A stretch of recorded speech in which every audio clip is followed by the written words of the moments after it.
The message appeared in the Peterson family group chat at 11:47 a.m. on a Tuesday. Dad, we've made a decision. Your mother and I are done supporting you, Jordan. You're 29 years old. It's time you figured out life on your own.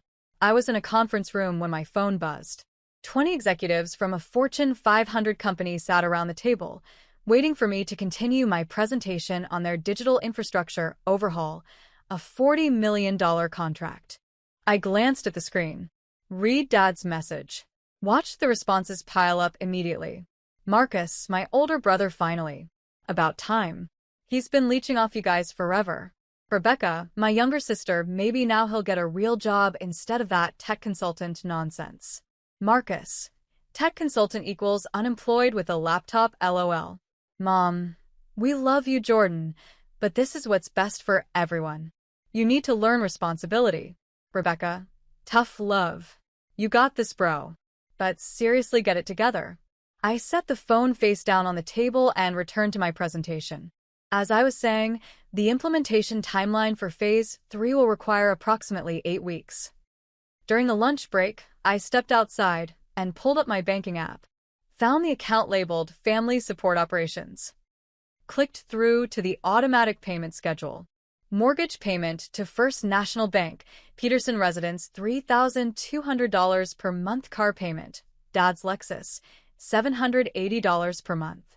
Car payment, Mom's Mercedes, $695 per month. Utilities, gas/electric, $340 per month. Utilities, water, $95 per month. Phone plan, family, 5 lines, $310 per month. Home insurance, $425 per month. Property tax escrow, $650 per month. Total monthly, $6,495. I'd been making these payments for 5 years. 60 months. $389,700 total. My parents thought they were paying their own bills. The money appeared to leave their account on schedule every month. What they didn't know is that it immediately bounced back from a corporate account I'd set up, making it look like their payments had processed while my money actually covered everything. It had taken some sophisticated financial structuring, but I'd wanted them to maintain their dignity, to never feel like charity cases, to never know their disappointment. Son was the only thing standing between them and foreclosure. I canceled every automatic transfer. Then I typed a single word into the family chat. Understood. The backstory started 6 years ago, when I was 23. I dropped out of college my junior year, not because I was failing, but because I'd built a cybersecurity algorithm that 3 different companies wanted to license. My computer science professor had pulled me aside after class one day. Jordan, what you've created here is worth actual money. Real money.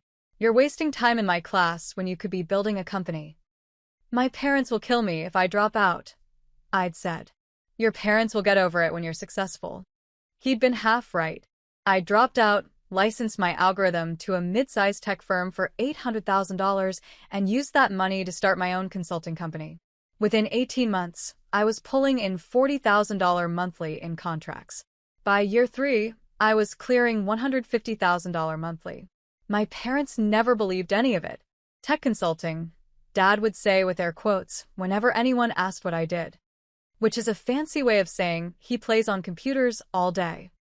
He dropped out of college, Mom would add, her voice tight with shame.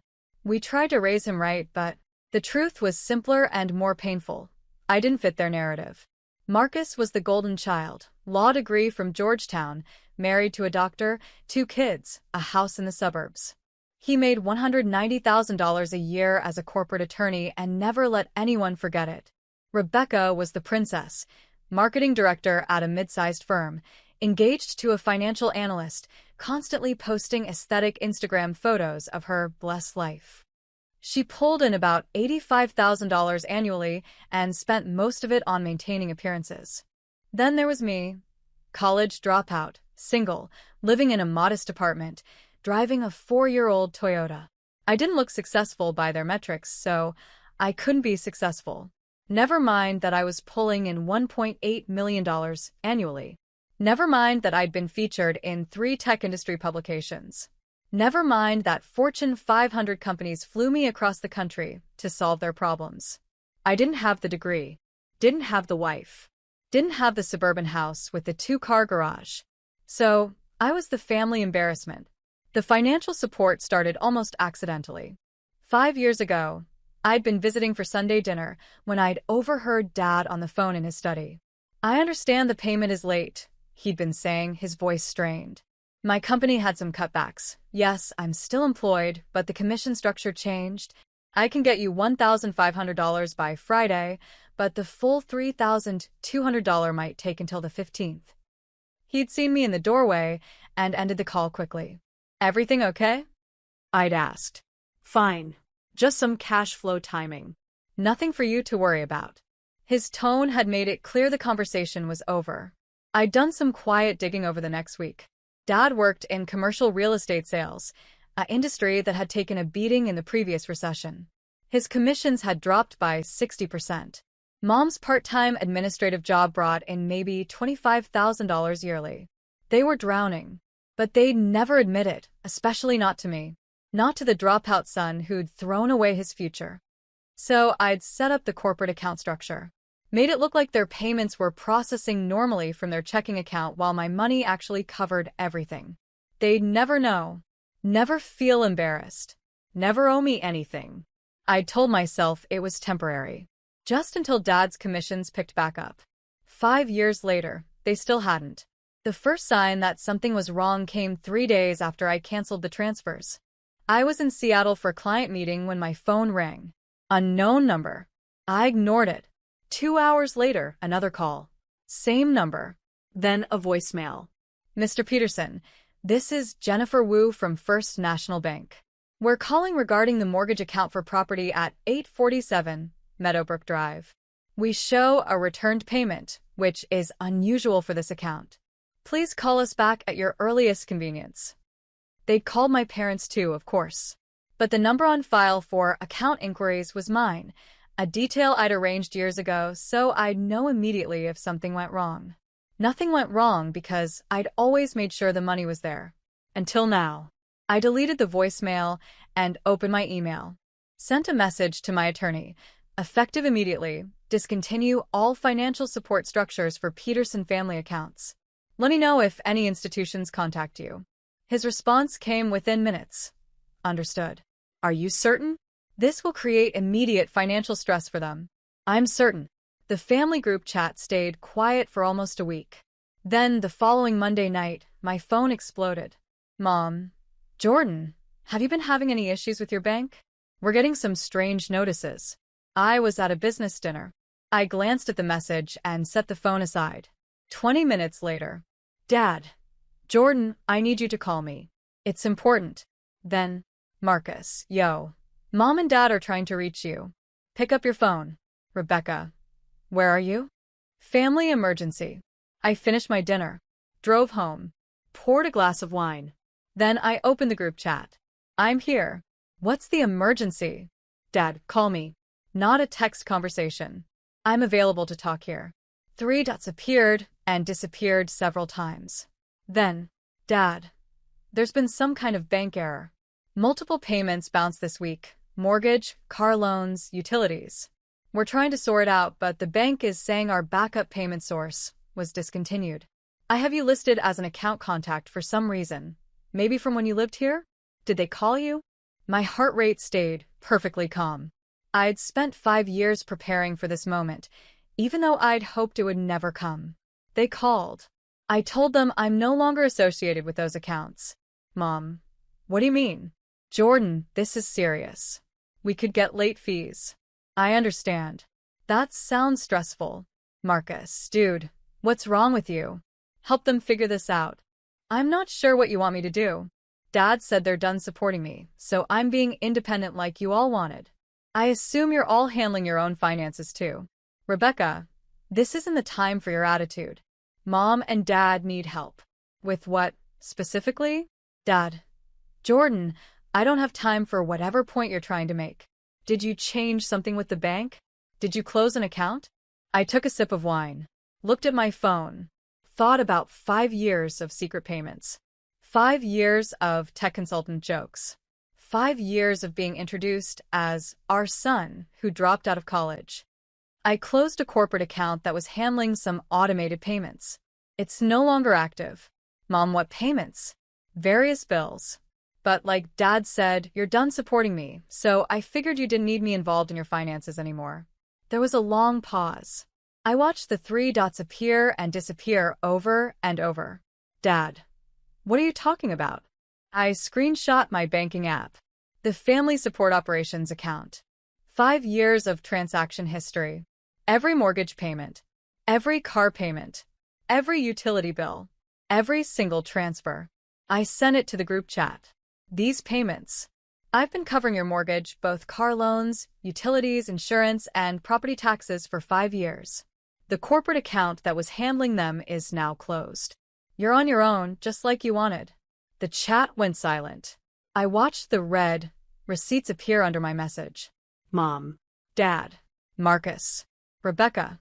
Nobody typed anything for 6 full minutes.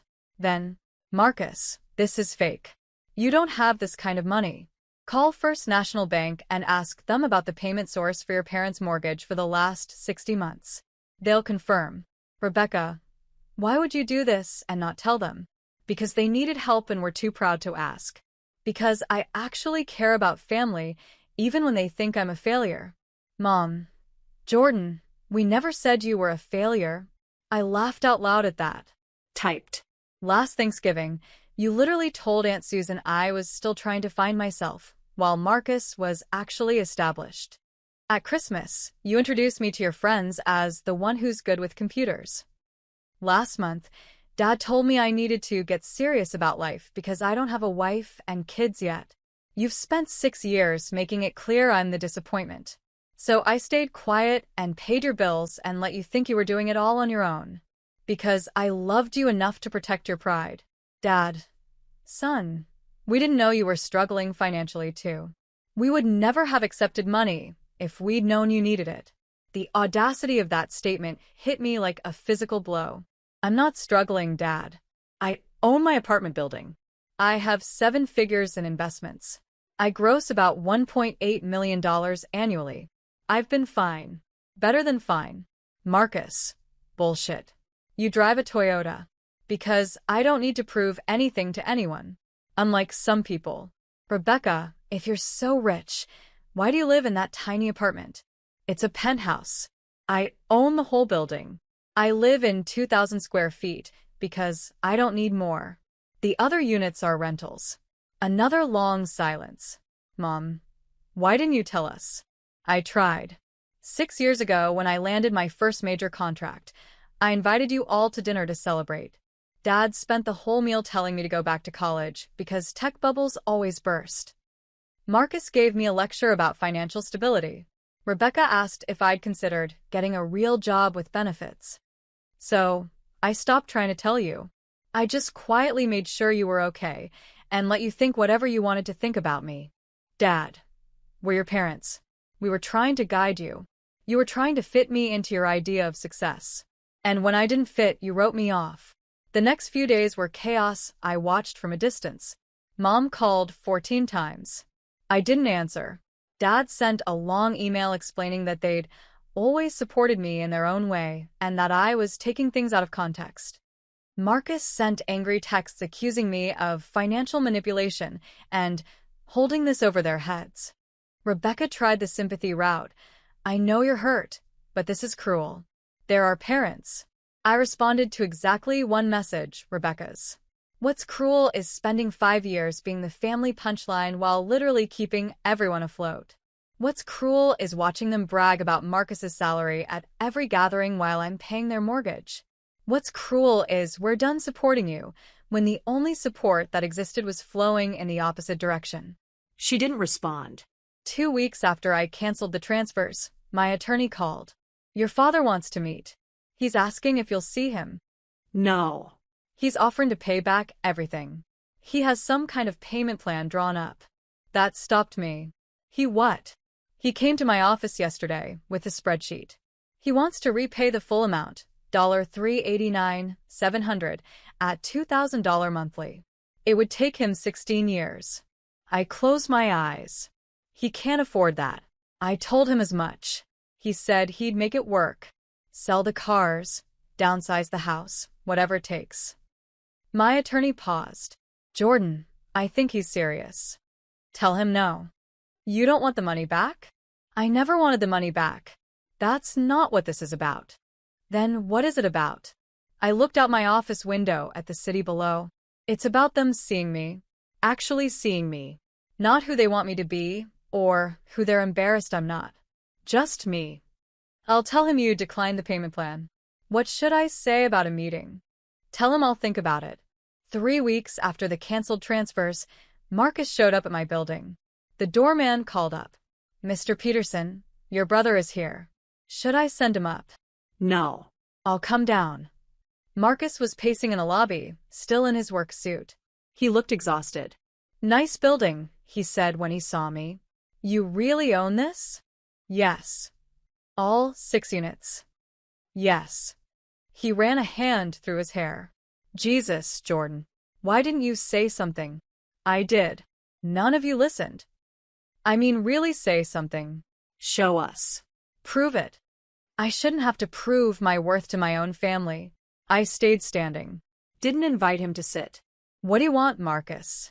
Mom's a wreck. Dad's trying to sell his car. Rebecca won't stop crying because she feels guilty. He met my eyes.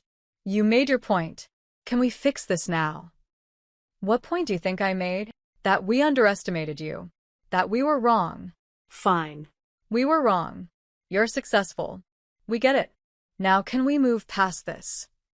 I laughed, but there was no humor in it.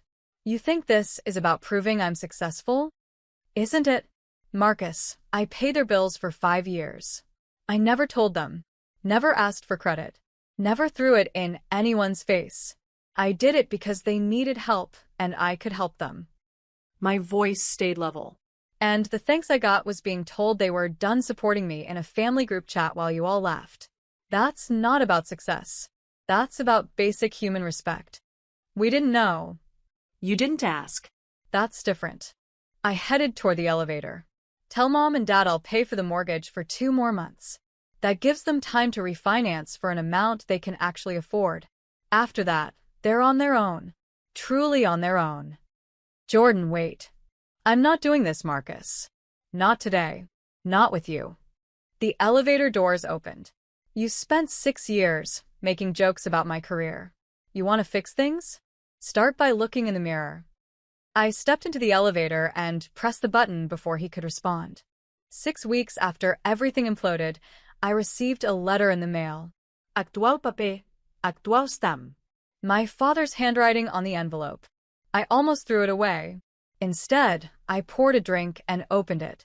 Jordan, I don't know if you'll read this. I don't blame you if you don't. Your mother and I met with a financial counselor this week. We're downsizing to a smaller house, something we can actually afford on our income. We sold both cars and bought used ones with cash. We're cutting expenses everywhere we can. We should have done this years ago. We were living beyond our means and too proud to admit it. Too proud to ask for help.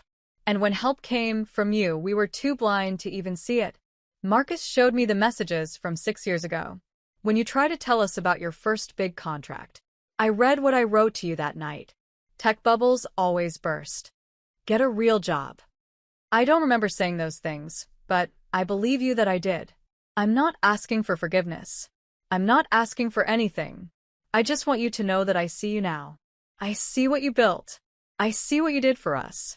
I see who you are. And I'm sorry it took losing everything to open my eyes. I love you, son. I'm proud of you. I should have said that more. I should have said it ever. Dad. I read it 3 times. Set it down. Picked it up and read it again. Then I called my attorney. The payment plan my father proposed, is he still offering it? Yes. He's been calling weekly to ask if you've reconsidered. Tell him no again. Tell him the debt is forgiven. All of it. Jordan, are you? Tell him it was never alone. It was family taking care of family. Tell him. I paused. Tell him I'm releasing the $389,700 on one condition. What's that? That he stops trying to pay me back and starts building the life he can actually afford. The honest life. No more keeping up appearances. I'll tell him. After I hung up, I sat with the letter for a long time. Forgiveness wasn't a switch. I couldn't just flip it and make everything okay. The hurt was still there, 6 years of dismissal, mockery, being treated like the family embarrassment. But I could choose not to let that hurt define the rest of our relationship. I could choose to be the person who helped without keeping score, even when, especially when it wasn't acknowledged. Because that's who I'd always been, underneath everything. 2 months later, I agreed to have coffee with my mother. We met at a quiet cafe halfway between our homes. She looked smaller than I remembered, older. Your father and I closed on the new house yesterday, she said. 3 bedrooms, 1 floor, manageable mortgage. It's nice. Simpler. Good. Marcus and Rebecca helped us move. We got rid of so much stuff. Things we were keeping just to, I don't know, fill space. She stirred her coffee. Make ourselves look successful. I didn't respond. Jordan, I need to tell you something. She met my eyes. When you were 16, you built that computer from parts you'd saved up for. You were so proud of it. And I remember your father saying he didn't understand why you'd waste money on that when you could have just bought one from the store. I remember. You tried to explain that you'd learned so much building it, that it was better than anything you could buy, that you wanted to understand how things worked, not just use them. Her voice cracked. And we didn't listen. We didn't see that you were already becoming who you are now. We just saw a kid wasting money. Mom. We did it again and again. Every time you tried to show us who you were, we told you to be someone else. Someone we could understand. Someone who fit our idea of success. Tears rolled down her cheeks. And you became successful anyway. Became generous. Became good. Despite us, not because of us. I handed her a napkin. I don't know how to fix 6 years of being blind, she said. I don't know if you even want me to try. But I'm asking, not for things to go back to how they were because how they were was broken. I'm asking if we can build something new. Something honest. I thought about the letter from my father. About Marcus showing up at my building. About Rebecca's apologetic text that had slowly shifted from defensive to genuinely remorseful. I don't need you to fix 6 years, I said quietly. I need you to see me in the next 6. And the 6 after that. I need you to stop measuring my life against Marcus's or Rebecca's or anyone else's. I need you to trust that I know what I'm doing, even when it doesn't look like what you expected. We can do that. I can do that. Can you? I want to try. She reached across the table, stopped short of taking my hand. Will you let me try? I looked at her, really looked at her. Saw the regret. Saw the grief over what she'd almost lost. Saw the mother who'd once helped me with science projects before the disappointment set in. Yeah, I said finally. I'll let you try. The family group chat stayed quiet for 3 months. Nobody used it. Too many bad memories. Then one day, a new chat appeared. New beginnings with just 4 members. Mom, Dad, Marcus, Rebecca, and me. Dad, Jordan, saw an article about corporate cybersecurity contracts. Made me think of you. Sending the link in case it's interesting. Attached was a Wall Street Journal piece about the exact sector I worked in. I stared at my phone. Dad had never, in 6 years, sent me anything related to my actual work. Thanks, Dad. I'm actually quoted in this piece. Page 3. Dad, are you really? I'll read the whole thing. That's incredible, son. Mom. Our son in the Wall Street Journal. Sending to everyone we know. Marcus. That's actually pretty cool. Congrats. Rebecca, screenshotted and posted to Instagram. Hope that's okay? Want people to know my brother's brilliant. I smiled despite myself. It's okay. It wasn't everything. It wasn't 6 years of pain erased. But it was a start. A year after I canceled those transfers, we had Thanksgiving at my parents' new house. It was smaller than the old place. The furniture was mismatched. The dishes didn't all coordinate. But Dad carved the turkey without any speeches about Marcus's achievements. Mom didn't compare anyone's life choices. Rebecca asked genuine questions about my current projects. Marcus actually listened to the answers. After dinner, Dad pulled me aside. I've been attending this financial responsibility workshop, he said. Learning to budget properly. Live within means. All the stuff I should have learned decades ago. That's good, Dad. I wanted to show you something. He pulled out his phone, showed me a budgeting app. See? Everything tracked. Income, expenses, savings. I'm 3 months ahead on all my bills now. Using my own money. The pride in his voice made my chest tight. I'm really glad, I said honestly.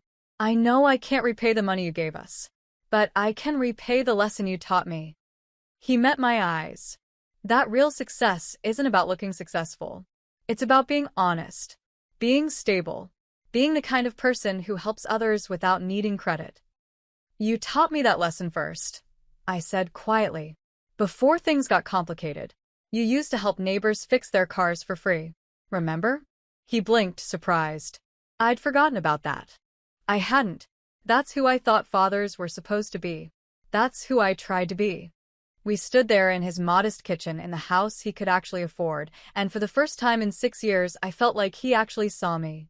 I'm proud of you, Jordan. The work you do. The person you are. I should say that more. Yeah, I said. You should. I'm proud of you, son. Thanks, Dad. It wasn't everything, but it was enough. 2 years after the group chat that changed everything, I landed my biggest contract yet, a $200 million cybersecurity overhaul for a federal agency. The contract was public record. It made the news, not just tech news, but actual news.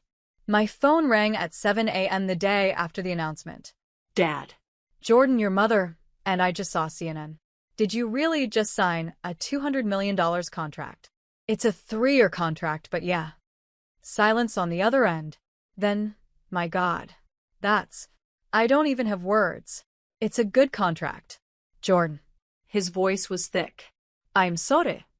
For what? For every time I told you to get a real job. For every time I implied you weren't successful. For every single time I made you feel like you needed to prove yourself. He paused. You were running circles around all of us, and we were too stupid to see it. It wasn't about running circles around anyone. I know. That's what makes it worse. You weren't trying to show us up. You were just being yourself, doing your work, and taking care of your family. And we punished you for it. I looked out my office window at the morning sun rising over the city. We're good, Dad. Really? Are we? Yeah. We are. And I meant it. Some endings aren't neat. Some family wounds don't fully heal. But some relationships get rebuilt. Not into what they were, but into something different. Something honest. My parents never met the version of me that needed their approval. That version stopped existing the day I canceled those transfers. But they know the version of me that exists now. The one who's successful on his own terms. The one who helps without needing credit but also doesn't accept being dismissed. The one who learned that sometimes the most loving thing you can do is let people face the consequences of their choices. Even when those people are family. Especially when those people are family. Marcus and I grab lunch once a month now. We don't talk about the past much. We talk about work, about life, about things that matter now. Rebecca calls me for actual tech advice. She's building something of her own, smaller than my ventures, but honest. Hers. Mom and Dad are still in their modest house. Still budgeting carefully. Still learning to live the honest life they should have built decades ago. And me? I'm still in my penthouse. Still driving my Toyota. Still building companies and landing contracts and helping people who need it. But now my family knows who I am. And that, finally, is enough.